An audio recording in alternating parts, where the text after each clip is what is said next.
लगभग हर इंसान को जिंदगी में कभी ना कभी नी में सूजन या दर्द की शिकायत जरूर होती है, लेकिन सवाल ये है कि आखिर घुटने में सूजन आती क्यों है? क्या ये सिर्फ उम्र की वजह से होती है? क्या ये अर्थराइटिस का सिग्नल भी हो सकता है या फिर किसी छोटी सी चोट का असर?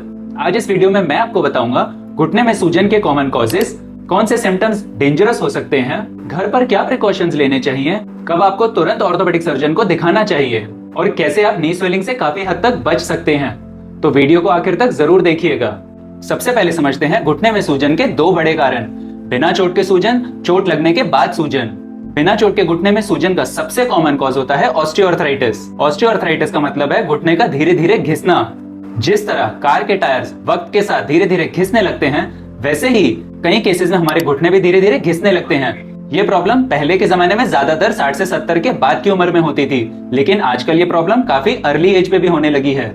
इसके कॉमन रीजंस हैं वेट गेन होना, एक्सरसाइज ना करना, विटामिन डी और कैल्शियम की कमी होना, अनहेल्दी लाइफस्टाइल, लंबे समय तक घुटनों पर ज्यादा प्रेशर देना। इससे बचे कैसे? बहुत सिंपल तरीके हैं। अगर आप सिर्फ 3 से 5 किलो का वजन कम करते हैं तो उससे घुटनों पर काफी कम प्रेशर पड़ता है। डाइट इंप्रूव करें, कार्बोहाइड्रेट्स कम करें, जंक फूड कम करें, शुगर कम करें, ग्रीन वेजिटेबल्स और फ्रूट को अधिक मात्रा में लें। रेगुलरली नी एक्सरसाइजेस करें। स्ट्रॉन्ग मसल्स घुटनों का लोड काफी कम करने में हेल्प करती है। कैल्शियम और विटामिन D3 का ध्यान रखें।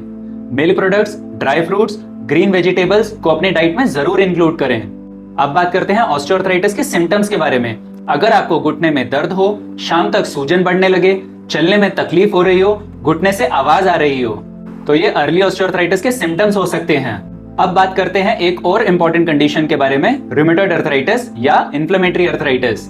इसमें बॉडी के जॉइंट्स में इन्फ्लेमेशन और सूजन आ जाती है। इसके सिम्टम्स होते हैं सुबह उठते ही स्टिफनेस फील होना, घुटना जाम सा लगना, हाथ पैर के जॉइंट्स में दर्द होना, चलने फिरने में थोड़ी सी राहत मिल जाना। अगर आपको कमर और घुटने दोनों में स्टिफनेस हो रही है तो एंकाइलोजिंग स्पॉन्डिलाइटिस जैसी कंडीशंस भी हो सकते हैं। ऐसे केसेस में physiotherapy, regular exercise, aerobic activities और सबसे इंपॉर्टेंट सही मेडिकेशंस बहुत जरूरी है। एक और कॉमन कॉज है हाई यूरिक एसिड। अगर पैर के अंगूठे में सूजन आए, घुटने में अचानक सीवियर पेन और स्वेलिंग हो, हाई प्रोटीन या अल्कोहल कंजम्पशन ज्यादा हो, स्मोकिंग भी कर रहे हो, तो ये गाउट हो सकता है। अब बात करते हैं इन्वेस्टिगेशन की। हमें MRI कब करवाना चाहिए? अगर लंबे समय तक दर्द हो, सूजन बार बार आती हो, ट्रीटमेंट के बाद भी रिलीफ नहीं मिल रहा हो, घुटना लॉक हो रहा हो, तो MRI करवाना जरूरी हो सकता है।